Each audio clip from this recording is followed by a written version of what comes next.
नमस्कार दोस्तों, शिखर क्लासेज में आप सभी का स्वागत है। जैसा कि आपको पता है कि हम रोज जो करंट का सेशन लेकर आते हैं, उसी सेशन को कंटिन्यू आगे बढ़ाते हुए आज जो सेशन है उसको स्टार्ट करते हैं। तो देखिए, संघर्ष कभी समाप्त नहीं होता, उससे दो हाथ हर दिन करना जरूरी है। आपका जो संघर्ष है किसी चीज को पाने के लिए, अपनी सफलता के लिए जो संघर्ष है वो कभी खत्म नहीं होगा। पूरे जीवन भर हमेशा आपको हर दिन उसके साथ दो हाथ करने पड़े। हर दिन आपका जो मुकाबला है वो संघर्ष होगा ही किसी ना किसी से। तो लगातार संघर्ष करते रहिए, कभी निराश मत होइए और लगातार पढ़ते रहिए। एक न एक दिन आपको सफलता जरूर मिलेगी। तो देखिए, जो आज की क्लास है उसको हम स्टार्ट करते हैं। तो आज की क्लास को स्टार्ट करने के साथ ही देखिए, आपके सामने जो क्वेश्चन है वो क्या है कि प्रधानमंत्री नरेंद्र मोदी ने काशी तमिल संगमम 2023 का उद्घाटन कहाँ किया है, ये हमें बताना है। हाल ही में पीएम मोदी जी ने काशी तमिल संगम 2023 का उद्घाटन किया है, वो कहाँ पे किया है ये हमें बताना है। कहाँ पे किया है? वाराणसी में किया है, या मदुरै चेन्नई में किया, या फिर कन्याकुमारी में किया है? तो इसका सही आंसर होगा, हाल ही में वाराणसी के अंदर नरेंद्र मोदी जी ने काशी तमिल संगमम 2023 का आयोजन उद्घाटन किया है। तो देखिए, अगला क्वेश्चन आपके सामने, अगला क्वेश्चन है, अभ्यास अस्त्र शक्ति 2023 के दौरान भारतीय वायुसेना द्वारा सफलतापूर्वक परीक्षण की गई वायु रक्षा मिसाइल प्रणाली का नाम क्या है? अभी हाल ही में भारतीय वायुसेना द्वारा अभ्यास अस्त्र शक्ति के अंदर क्या किया है? भारतीय वायुसेना ने सफलतापूर्वक परीक्षण की गई वायु रक्षा मिसाइल है, जो हवा से हवा में मार करने वाली है।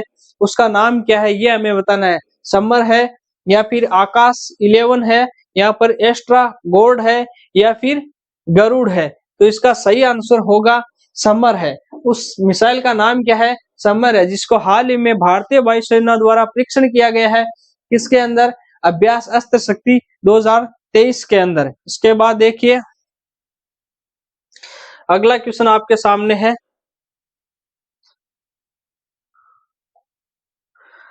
अगला क्वेश्चन देखिए, उपराष्ट्रपति है, कौन है हमारे उपराष्ट्रपति? जगदीप धनखड़। ये पूर्व प्रधानमंत्री अटल बिहारी वाजपेयी की स्मृति में 2 दिवसीय अटल स्वास्थ्य मेले का उद्घाटन किया। अभी हाल ही में अटल स्वास्थ्य मेले का उद्घाटन किया है, किसने किया है? तो ये हमें बताना, किसने किया अभी हाल ही में?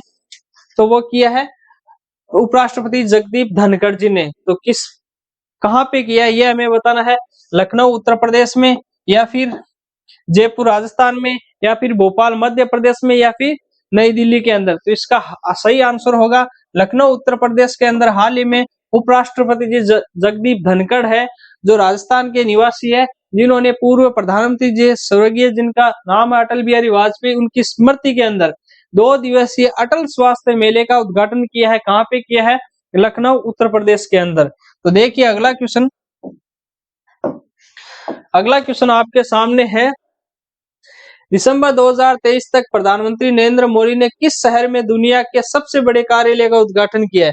अभी हाल ही में क्या किया है? पीएम मोदी जी ने, प्रधानमंत्री नरेंद्र मोदी एक शहर है उसके अंदर सबसे बड़े कार्यालय का उद्घाटन किया है, जहां पर सबसे ज्यादा व्यक्ति, लगभग 65,000 व्यक्ति अपने ऑफिस में बैठकर काम कर सकते हैं। 4700 से अधिक कार्यालय हैं। कितने? 65,000 लोग वहां पे काम कर सकते हैं ऑफिस में। और कितने कार्यालय बना सकते हैं? 4700 से अधिक कार्यालय हैं। उसका उद्घाटन अभी हाल ही में किसने किया है? नरेंद्र मोदी जी ने किया है। कहां पर किया है ये हमें बताना है। सूरत में किया है, या फिर सूरत में किया है, नई दिल्ली में किया है, मुंबई में किया है, फिर राजकोट में किया है? तो इसका सही आंसर होगा हाल ही में सूरत के अंदर 17 दिसंबर 17 दिसंबर 2023 के दिन क्या किया है? पीएम मोदी जी ने दुनिया के सबसे बड़े कार्यालय का उद्घाटन किया है सूरत में। कहाँ पे? सूरत में। जो डायमंड कार्यालय है, 17 दिसंबर के दिन किया है, जिसमें 65,000 लोग कार्य कर सकते हैं एक साथ। 4700 से अधिक कार्यालय वहां पर है। तो इसका नाम क्या है? सूरत डायमंड बोर्स। सूरत डायमंड बोर्स के नाम से भी इसको जाना जाता है, सूरत डायमंड बोर्स। वैसे इसका नाम है, कार्यालय परिसर है उसका नाम है सूरत डायमंड एक्सचेंज। सूरत डायमंड एक्सचेंज, या फिर उसको सूरत डायमंड बोर्स के नाम से भी जाना जाता है। पीएम मोदी जी ने कब किया? 17 दिसंबर के दिन उसका उद्घाटन किया है। कहाँ पे है? सूरत के अंदर है। 65,000 से भी अधिक लोग उसमें कार्य कर सकते हैं एक साथ। 4700 से अधिक उसके कार्यालय हैं। नाम है डायमंड, सूरत डायमंड बोर्स कंपनी ने बनाया उसके नाम से, और वैसे उसका नाम है सूरत डायमंड एक्सचेंज। तो देखिए इंपॉर्टेंट क्वेश्चन के अंदर आता है, कभी भी एग्जामिनर टारगेट कर सकता है, तो ध्यान में रखिए ये क्वेश्चन आपके लिए इंपॉर्टेंट है। अगला क्वेश्चन देखिए, अभी हाल ही के अंदर नई दिल्ली में पशु स्वास्थ्य कॉन्क्लेव का उद्घाटन हुआ है। सत्र को किसने संबोधित किया? इसमें पशुपालन में विश्व नेता बनने के भारत के लक्ष्य पर जोर दिया गया है।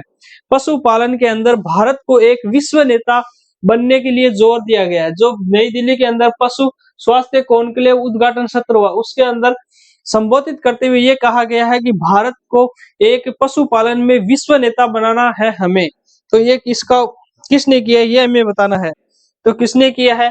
पुरुषोत्तम रूपाला पशुपालन और डेयरी मंत्री ने, या फिर प्रधानमंत्री नरेंद्र मोदी जी ने, या फिर आनंदी बेन पटेल उत्तर प्रदेश की राज्यपाल ने, या फिर ब्रजेश पाठक उत्तर प्रदेश के उप मुख्यमंत्री। तो इसका सही आंसर होगा, हाल ही में पुरुषोत्तम रूपाला पशुपालन एवं डेयरी मंत्री है, उन्होंने क्या किया है? नई दिल्ली के अंदर पशु स्वास्थ्य कॉन्क्लेव का उद्घाटन सत्र है, उसको संबोधित करते हुए ये कहा है कि पशुपालन में भारत को विश्व नेता बनाने का लक्ष्य रखेंगे और उस पर जोर देकर उस पर कार्य करेंगे। तो सही आंसर होगा पुरुषोत्तम रूपाला पशुपालन एवं डेयरी मंत्री। तो देखिए अगला क्वेश्चन आपका है कि किस भारतीय प्रौद्योगिकी संस्थान आईआईटी ने कोटक महिंद्रा बैंक के सहयोग से Kotak school of sustainability launch किया है? कौन सा? Kotak school of sustainability launch किया है। किसने किया है? एक भारतीय प्रौद्योगिकी यानी आईआईटी है, उसने किसके साथ मिलकर? कोटक महिंद्रा के साथ मिलकर ये काम किया। तो ये हमें बताना है किसने किया है? आईआईटी कानपुर ने, या फिर आईआईटी बॉम्बे ने, या फिर आईआईटी दिल्ली ने, या फिर आईआईटी मद्रास ने। तो इसका सही आंसर होगा, हाल ही में आईआईटी कानपुर ने, भारतीय प्रौद्योगिकी जो आईआईटी कानपुर है उसने कोटक महिंद्रा बैंक के साथ Kotak school of the sustainability launch किया है। किस लिए लॉन्च किया है? इसमें उसने क्या है, अपने तरह का पहला कोटक स्कूल ऑफ सस्टेनेबिलिटी पहली अपने तरह का पहला स्कूल है, जिसके अंदर ये बताया गया है कि ग्लोबल वार्मिंग से संबंधित चुनौतियां और शिक्षा अनुसंधान के माध्यम से सतत विकास को बढ़ावा देना। यानी जितना भी ग्लोबल वार्मिंग हो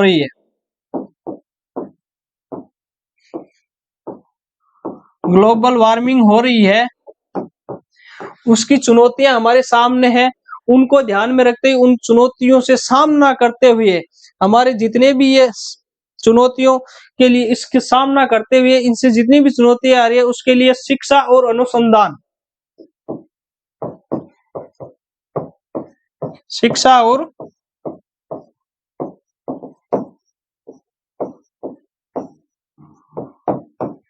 अनुसंधान के लिए सतत विकास करेंगे। अब सतत विकास पोषण का मतलब क्या है? यहाँ पे जो सतत विकास पोषण आता है उसका मतलब यह है कि जो हम यूज कर रहे हैं किसी संसाधन को हम हमारे लिए यूज कर रहे हैं, हमारे लिए यूज करते हुए जो करते हैं उस समय हमें यह ध्यान में रहे कि जो आने वाली पीढ़ी है उसके लिए भी ये संसाधन उपलब्ध रहे। यही सतत पोषणीय विकास का फॉर्मूला है। तो उसको ध्यान में करते हुए जो ग्लोबल वार्मिंग की जितनी भी चुनौतियां हैं उसके अंदर शिक्षा और अनुसंधान का सतत विकास पोषण के साथ कार्य करने के लिए क्या किया है? अपनी तरह का पहला स्कूल है Kotak school of sustainability launch किया। किसने किया है? आईआईटी कानपुर और कोटक महिंद्रा बैंक दोनों ने मिलकर। तो इंपॉर्टेंट क्वेश्चन बनता है, कभी भी एग्जामिनर टारगेट कर सकता है। तो देखिए ध्यान में आगे देखिए अगला क्वेश्चन है राष्ट्रीय अपराध रिकॉर्ड ब्यूरो, जो एनसीआर में नेशनल क्राइम रिपोर्ट ब्यूरो है। नेशनल क्राइम रिपोर्ट ब्यूरो 2022 द्वारा जारी आंकड़ों के अनुसार खाद्य मिलावट के मामलों में किस भारतीय शहर को पहला स्थान दिया गया? अभी हाल ही के अंदर जितने हमारे जो खाद्य पदार्थ है उनके अंदर मिलावट किया गया है, चाहे वो किसी से संबंधित डेयरी विभाग से हो या फिर मिठाई से संबंधित जितने भी खाने का सामान है उसके अंदर सबसे ज्यादा मिलावट है वो कौन सा शहर कर रहा है, इसके लिए किसने जितने भी ज्यादा केस आए हैं वो NCRB national crime report bureau है उसके द्वारा किया गया था, उसके अंदर कौन से शहर का नाम है ये हमें बताना। पहले नंबर हैदराबाद का तेलंगाना, कोलकाता पश्चिम बंगाल, कोलकाता है पश्चिम बंगाल का, और मुंबई महाराष्ट्र का, या फिर चेन्नई तमिलनाडु का। तो उसका सही आंसर होगा इसके लिए हैदराबाद है तेलंगाना का। उस शहर को पहले स्थान दिया गया किसके अंदर, राष्ट्रीय अपराध रिकॉर्ड ब्यूरो के अंदर जो जारी किए गए आंकड़ों में कि जो खाद्य मिलावट का मामले सबसे ज्यादा कहाँ है, हैदराबाद तेलंगाना के अंदर। तो देखिए अगला क्वेश्चन हमारा है कि हाल ही में भारत में कितने किलोमीटर की दूरी पर एक साथ 4 हवाई लक्ष्यों को भेदने की आकाश मिसाइल प्रणाली की क्षमता का प्रदर्शन किया जो वैश्विक स्तर पर पहली बार हुआ है।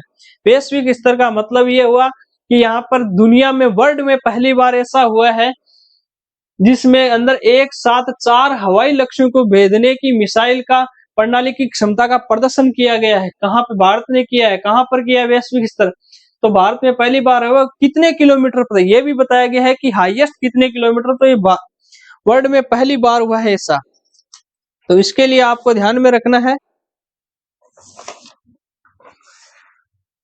तो पहली बार हुआ है किसने, भारत में हुआ। तो कितने किलोमीटर पे, 15 किलोमीटर पे, 10 किलोमीटर पे, या 25 किलोमीटर, या फिर 20 किलोमीटर। तो इसका सही आंसर होगा 25 किलोमीटर। हाल ही में भारत ने 25 किलोमीटर की दूरी पर एक साथ 4 हवाई लक्ष्यों को भेदने की आकाश मिसाइल प्रणाली की क्षमता का प्रदर्शन किया है जो विश्व में पहली बार हुआ है।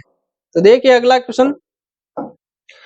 क्वेश्चन हमारा है कि जो टेनिस प्रीमियर लीग है टीपीएल, टेनिस प्रीमियर लीग जैसे आईपीएल होता है, इंडियन प्रीमियर क्रिकेट लीग होता है, उसी से टेनिस प्रीमियर लीग है 2023 के 5वें संस्करण का फाइनल मैच किसने जीता है ये हमें बताना है।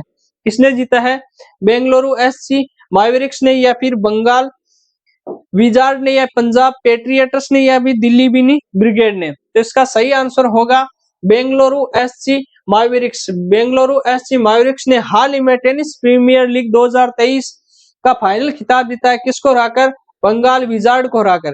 किसको हराया है, बंगाल विजार्ड को हराया। किसने हराया, बेंगलुरु एससी मैवरिक्स ने। किसमें, टेनिस प्रीमियर लीग जो टीपीएल 2023 उसका 5वां संस्करण किसने जीता है, तो आपको आंसर देना है बेंगलुरु एससी मैवरिक्स ने। किसको फाइनल में हराया, तो बंगाल विजार्ड को। तो देखिए अगला क्वेश्चन है विजय हजारे ट्रॉफी 2023 के फाइनल में राजस्थान के खिलाफ कौन सी टीम विजय हुई, यह हमें बताना। हाल ही में जो विजय हजारे ट्रॉफी 2023 है उसका फाइनल खेला गया, उसमें एक तरफ राजस्थान थी और दूसरी तरफ कौन सा राज्य की टीम थी यह हमें बताना है, जिसमें राजस्थान हार गया था फाइनल और फाइनल जीता किस टीम ने, तो हरियाणा ने, मुंबई, दिल्ली, या फिर बेंगलुरु ने। तो इसका सही आंसर होगा हरियाणा ने राजस्थान को हराकर विजय हजारे ट्रॉफी 2023 का फाइनल खिताब अपने नाम किया। किसने किया है, हरियाणा ने किया है। किसको हराकर, राजस्थान को हराकर। तो देखिए अगला क्वेश्चन हमारा है अंतर्राष्ट्रीय प्रवासी दिवस। जो अंतर्राष्ट्रीय प्रवासी दिवस 2023 का विषय क्या था यह हमें बताना है। हाल ही में जो अंतर्राष्ट्रीय प्रवासी दिवस मनाया गया था, कब मनाया गया था, पहले तो ये देखो अंतर्राष्ट्रीय प्रवासी दिवस कब मनाया जाता है, तो हर 16 दिसंबर के दिन, हर वर्ष 16 दिसंबर के दिन क्या मनाया जाता है, अंतर्राष्ट्रीय प्रवासी दिवस अंतर्राष्ट्रीय प्रवासी दिवस मनाया जाता है। ये क्वेश्चन आपसे पूछा गया है क्योंकि हर जो भी दिवस मनाए जाते हैं उनकी एक थीम रखी जाती है, अगले वर्ष उस थीम पर पूरा कार्य करने का जोर दिया जाता है। तो अंतर्राष्ट्रीय प्रवासी दिवस 2023 का विषय क्या था, सुरक्षित प्रवासन को बढ़ावा देना, या फिर प्रवासियों को प्राथमिक स्वास्थ्य देखभाल में एकीकृत करना, या फिर किसी को पीछे मत छोड़ो, या फिर मानव गतिशीलता की पुनर्कल्पना। तो इसका सही आंसर होगा जो अंतर्राष्ट्रीय प्रवासी दिवस है 16 दिसंबर के दिन मनाया गया था, उसका विशेष थीम क्या थी, सुरक्षित प्रवासन को बढ़ावा देना। जितने भी प्रवासी है उनको बढ़ाने, वो जब सुरक्षित होंगे तभी तो वहां पे निवास करेंगे। तो सुरक्षित प्रवासन को बढ़ावा देना इसका मुख्य उद्देश्य रखा गया है। अंतर्राष्ट्रीय प्रवासी दिवस 2023 का 16 दिसंबर को जो मनाया गया था उसकी मुख्य थीम क्या है, सुरक्षित प्रवासन को बढ़ावा देना। तो देखिए अगला क्वेश्चन है कि सरकार की तकनीकी समितियां, जितनी भी सरकार की तकनीकी समितियां वाहनों के लिए MOIS पर मानक तैयार करेगी। यहाँ MOIS का अर्थ क्या है? सरकार की जितनी भी टेक्निकल टीम है वो MOIS एक मानक तैयार करेगी। किन के लिए मानक तैयार करेगी? वाहनों के लिए। तो वाहनों के लिए तो फिर इस MOIS का फुल फॉर्म, इसका मतलब क्या है ये हमें बताना है। MOIS का अर्थ क्या है ये हमें बताना है। तो इसका अर्थ क्या है ये हमें बताना है।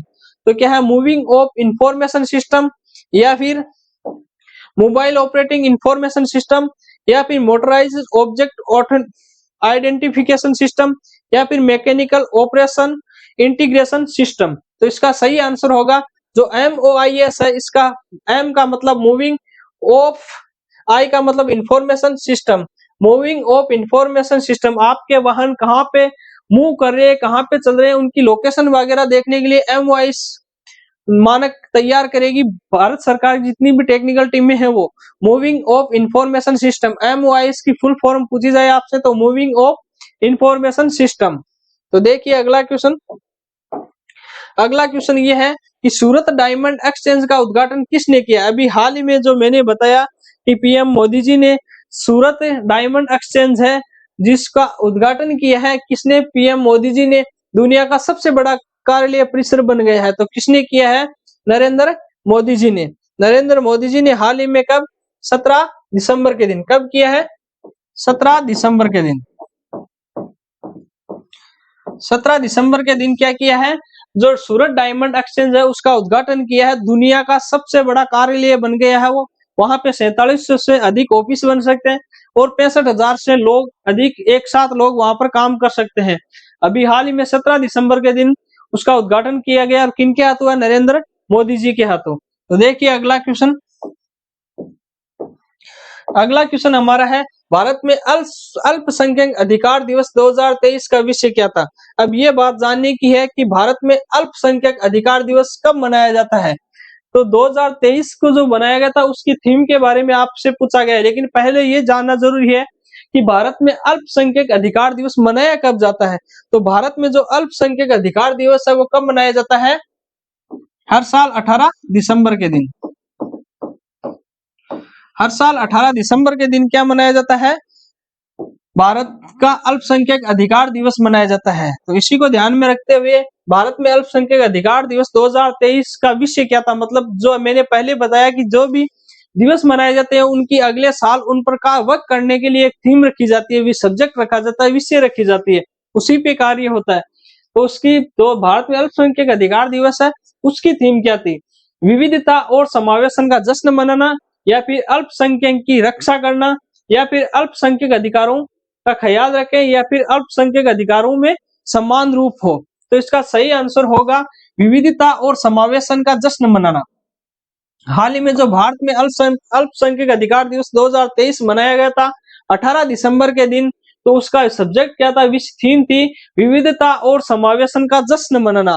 एक विविधता और समावेशन का जश्न मनाना, ये थीम किसकी थी? भारत में अल्पसंख्यक अधिकार दिवस जो मनाया गया था 18 दिसंबर के दिन, उसकी थीम थी विविधता और समावेशन का जश्न मनाना। तो देखिए अगला क्वेश्चन।